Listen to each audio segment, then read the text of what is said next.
নমস্কার, দেখছেন কলকাতা টিভি। আমি সুদীপ্ত রয়েছি আপনাদের সঙ্গে। শুরু করছি সংবাদ সারাদিন। প্রথমে যে খবরের দিকে নজর রাখতে হচ্ছে, সায়ন্তিকা বন্দ্যোপাধ্যায় এবং রেয়াত হোসেনের শপথ গ্রহণ কি আরও জটে চলে গেল, নইলে কি এই জট কি আরও কাটবে? আজ বিধানসভায় বিশেষ অধিবেশনের ডাক, বিজনেস অ্যাডভাইজারি কমিটির বৈঠকের ডাক দেওয়া হয়েছে। শপথ করাতে ডেপুটি স্পিকারের নাম প্রস্তাব করেছেন রাজ্যপাল। রাজভবনের তরফ থেকে একটি পোস্ট করা হয়েছে। রাজি নন deputy speaker Ashis Bandyopadhyay. Speaker থাকতে আমাকে কেন দায়িত্ব দেওয়া হচ্ছে, এমনটাই বলেছেন। কলকাতা টিভিকে প্রশ্ন করা হলে কলকাতা টিভিকে এমনই উত্তর দিয়েছেন ডেপুটি স্পিকার।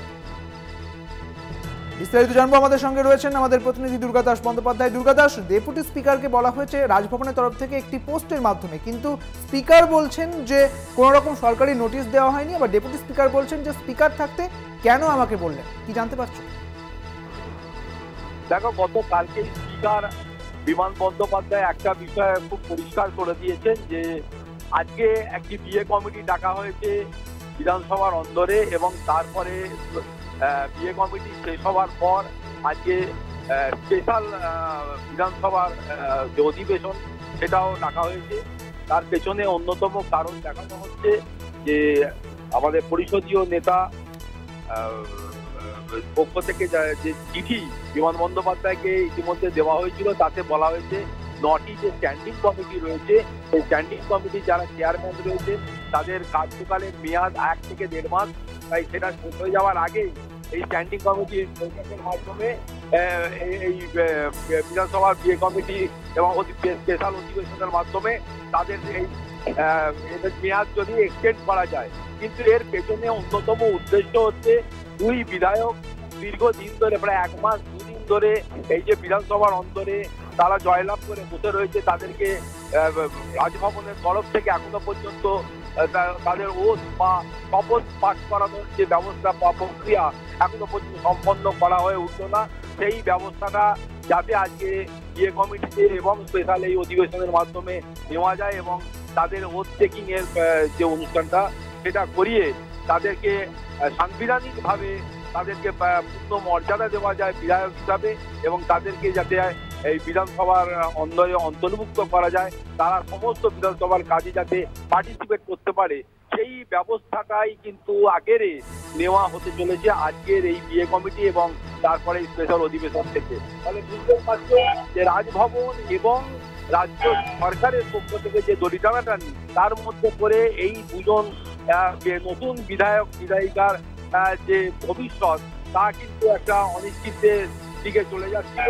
সেইটার থেকে সমাধান সূত্র খোঁজার লক্ষ্যেই কিন্তু আজকে এই বিএ কমিটি প্রথমে এবং তারপরে স্পেশাল অধিবেশন বসতে চলেছে। এটা কিন্তু গতকালকেই স্পিকার বিমান বন্দ্যোপাধ্যায় স্পষ্ট করে দিয়েছে। বেশ, অনেক ধন্যবাদ দুর্গাদাস, তোমাকে। আমাদের সঙ্গে ছিলেন আমাদের প্রতিনিধি দুর্গাদাস বন্দ্যোপাধ্যায়।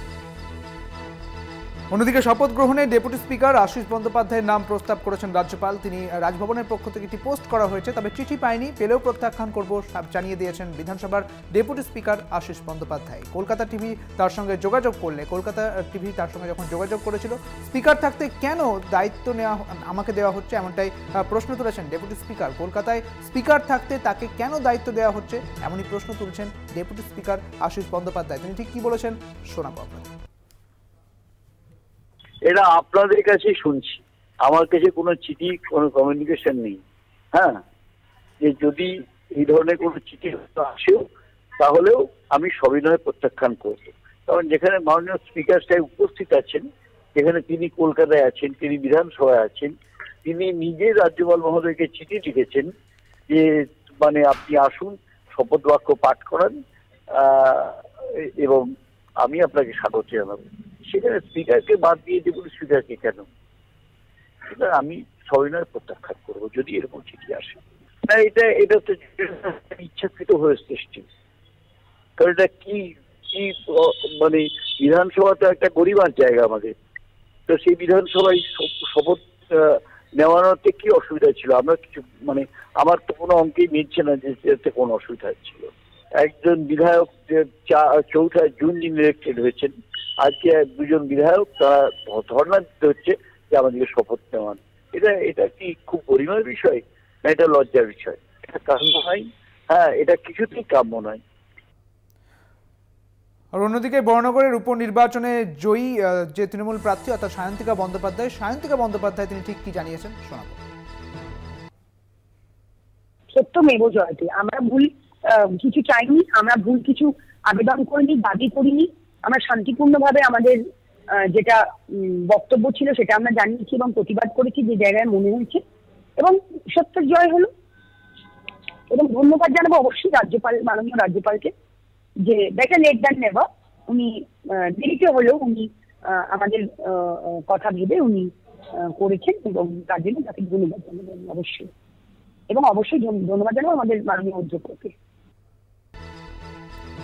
অর্থাৎ এই যে শপথ গ্রহণের যে প্রক্রিয়া তা আরো বেশি জটিল হয়ে গেল কি, নাকি জট আস্তে আস্তে খুলতে শুরু করলো, তা কিন্তু এখনো পর্যন্ত জল্পনা তৈরি হয়েছে। কারণ একদিকে যখন রাজভবনের তরফ থেকে বলা হয়েছে যে ডেপুটি স্পিকারকে দায়িত্ব দেওয়া হয়েছে, যদিও ডেপুটি স্পিকার বলছেন কলকাতাতেই রয়েছেন, অর্থাৎ স্পিকার বিমান বন্দ্যোপাধ্যায় যখন বর্তমানে এই কলকাতাতেই রয়েছেন, তাহলে তাকে কেন দায়িত্ব দেওয়া হচ্ছে, তিনি প্রত্যাখ্যান করবেন এমনটা জানিয়ে দেওয়া হয়েছে। এবং সবচেয়ে গুরুত্বপূর্ণ হচ্ছে শুক্রবারের দিন, অর্থাৎ আগামীকাল, আজ এবং এই যে শুক্রবার, এই শুক্রবারে কিন্তু যে বিএ বৈঠকের কথা বলা হয়েছে, ওই বিএ অধিবেশন, এক জরুরি যে অধিবেশন ডাকা হয়েছে একদম বিধানসভাতে ডেপুটি স্পিকার, সেদিকেও কিন্তু নজর রয়েছে। কারণ এই বিধানসভার যে আজ যে বিশেষ অধিবেশন, সেই বিশেষ অধিবেশনে কি হতে পারে, বিশেষ অধিবেশনে কি এই শপথ গ্রহণের ব্যাপারে কথা বলবেন স্পিকার, সেদিকেও কিন্তু নজর রয়েছে রাজনৈতিক মহলে। শপথ করাতে ডেপুটি স্পিকারের নাম প্রস্তাব রাজ্যপালের, কিন্তু ডেপুটি স্পিকার বলছেন যে যেহেতু স্পিকার বর্তমান রয়েছেন, তাহলে কেন তাকে বলা হচ্ছে, তিনি প্রত্যাখ্যান করবেন এমনটা সরাসরি জানিয়ে দিলেন। আমরা যখন তার সঙ্গে যোগাযোগ করেছিলাম সেক্ষেত্রে তিনি বলেছেন যে তিনি প্রত্যাখ্যান করবেন, কারণ স্পিকার বর্তমান রয়েছেন। আমাদের সঙ্গে রয়েছেন বিজেপি নেতা রাহুল সিনহা। রাহুল বাবু, আপনাকে কলকাতা টিভিতে স্বাগত জানাচ্ছি। রাজ্যপাল যখন রাজভবনের পক্ষ থেকে একটি পোস্ট করেছেন, যদিও সরকারিভাবে কোনো রকম নোটিশ দেননি, এমনটাই বলেছেন স্পিকার বিমান বন্দ্যোপাধ্যায়, যে এই যে শপথ গ্রহণের প্রক্রিয়া তা দেওয়া হচ্ছে ডেপুটি স্পিকারকে। আচ্ছা, ডেপুটি স্পিকারকে কেন দেওয়া হচ্ছে যেখানে স্পিকার বর্তমান রয়েছেন? না, বিষয় হচ্ছে এটা কোনো সরকারি তো আদেশ নয়। কোনো সোশ্যাল মিডিয়ায় কোনো কিছু থাকা আর সরকারি আদেশ হওয়া দুটোর মধ্যে তফাৎ আছে। কিন্তু আমি মনে করি বিষয়টা নিয়ে অহেতুক জলঘোলা না করে সরাসরি ভবনেই রাজ্যপালের কাছে শপথ হয়ে গেলে, যেটা 2 মিনিটের কাজ, এটাকে এই 20 দিন ধরে টানার কোনো যৌক্তিকতা আছে বলে আমি মনে করি। কিন্তু এই পোস্ট তো রাজভবন থেকেই এসেছে। আমাদের সঙ্গে ছিলেন বিজেপি নেতা রাহুল সিনহা। আপনাদের জানিয়ে রাখি, রাজভবন থেকে একটি পোস্ট করা হয়েছিল, সেখানে বলা হয়েছে যে ডেপুটি স্পিকারকে দায়িত্ব দেওয়া হয়েছে শপথ গ্রহণের, কিন্তু ডেপুটি স্পিকার বলছেন যে তিনি কেন এই শপথ গ্রহণের দায়িত্ব নেবেন, কারণ বর্তমানে স্পিকার রয়েছেন, স্পিকার বিমান বন্দ্যোপাধ্যায় রয়েছেন, সেখানে ডেপুটি স্পিকারকে কেন দায়িত্ব দেওয়া হচ্ছে তিনি তা প্রত্যাখ্যান করবেন। কলকাতা টিভি থেকে এমনটাই প্রতিক্রিয়া দিয়েছেন তিনি। আরো একবার শোনাবো ডেপুটি স্পিকার ঠিক কি বলেছিলেন, শুনুন।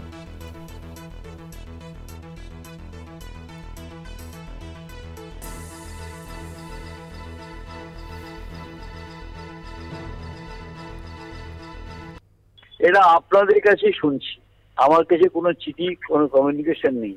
হ্যাঁ, যে যদি এই ধরনের কোনো চিঠি আসেও, তাহলেও আমি সবিনয়ে প্রত্যাখ্যান করব। কারণ যেখানে মাননীয় স্পিকার সাহেব উপস্থিত আছেন, যেখানে তিনি কলকাতায় আছেন, তিনি বিধানসভায় আছেন, তিনি নিজে রাজ্যপাল মহোদয়কে চিঠি লিখেছেন যে মানে আপনি আসুন, শপথ বাক্য পাঠ করান এবং আমি আপনাকে স্বাগত জানাবো। আমাদের সঙ্গে রয়েছেন কংগ্রেস নেতা সৌম্য আইচ রায়। সৌম্যবাবু, কলকাতা টিভিতে আপনাকে স্বাগত জানাচ্ছি। এই মুহূর্তে যে খবর উঠে আসছে যে ডেপুটি স্পিকারকে দায়িত্ব দেওয়া হচ্ছে রাজ্যপালের পক্ষ থেকে, রাজভবন সূত্রে এমনটা পোস্ট করা হয়েছে, কি বলবেন? স্পিকার থাকতে ডেপুটি স্পিকারকে দায়িত্ব? দুটো সাংবিধানিক প্রধান তারা নিজেরা চাইছে না সমস্যাটা সমাধান হোক, তারা চাইছে সমস্যাটা ঝিয়ে রাখতে। এই প্রসঙ্গের কোনো উত্থাপনের কোনো প্রয়োজনীয় ছিল না, প্রয়োজনীয়তা নেই। এটা সংবিধানের প্রতি অসম্মান প্রদর্শন। দুটোই সাংবিধানিক, একটা নবান্ন, একটা রাজভবন। তারা দুজনেই মনে করেন যে এই আলোচনার মধ্যে মানুষ থাকুক, বাংলার তাতে কোনো লাভ হবে না। এটা এক ধরনের সমস্যা ঝিয়ে রেখে সমস্যাকে তৈরি করে সমস্যাটাকে সলভ না করার জন্য যে প্রচেষ্টা সেটা করছে, মানুষের দৃষ্টি ঘোরাচ্ছেন। এই সমস্ত দৃষ্টি ঘোরানোর মধ্য দিয়ে এরা রাজনীতিতে প্রাসঙ্গিক থাকার চেষ্টা করছেন। এই রাজভবন এবং নবান্ন এটা একেবারে অনভিপ্রেত ঘটনা। বেশ, অনেক ধন্যবাদ সৌম্যবাবু আপনাকে। আমাদের সঙ্গে ছিলেন কংগ্রেসের নেতা সৌম্য আইচ রায়। আপনাদের জানিয়ে রাখি, রাজ্যপাল এবং রাজ্যের যে সংঘাত তা এখনো কিন্তু জারি রয়েছে। সায়ন্তিকা বন্দ্যোপাধ্যায় এবং রেয়াত হোসেনের যে শপথ, সেই শপথের জট এখনো পর্যন্ত কাটেনি। তবে আজ যে জরুরি বৈঠক ডাকা হয়েছে, অর্থাৎ বিধানসভার বিশেষ অধিবেশনের ডাক দেওয়া হয়েছে, স্পিকার বিমান বন্দ্যোপাধ্যায় ডেকেছেন, সেই অধিবেশনে কি হতে চলেছে, অর্থাৎ বিএ কমিটির বৈঠকের ডাকে কি হতে চলেছে, এই শপথ গ্রহণ নিয়ে কি কিছু বলা হবে, শপথ গ্রহণ নিয়ে কি কোনো নির্দিষ্ট কিছু জানা যাবে, সেদিকেই কিন্তু নজর রয়েছে রাজনৈতিক মহলের। কারণ রাজ্যপালের পক্ষ থেকে, রাজভবনের পক্ষ থেকে একটি পোস্ট করা হয়েছে, যেখানে দায়িত্ব দেওয়া হচ্ছে ডেপুটি স্পিকারকে। যদিও স্পিকার কিন্তু বর্তমান রয়েছেন এবং কলকাতাতেই রয়েছেন স্পিকার, সেক্ষেত্রে স্পিকারকে কিছু বলা হয়নি। যদিও স্পিকারের পক্ষ থেকে বলা হয়েছে যে কোনো রকম কোনো সরকারি নোটিশ তারা পাননি।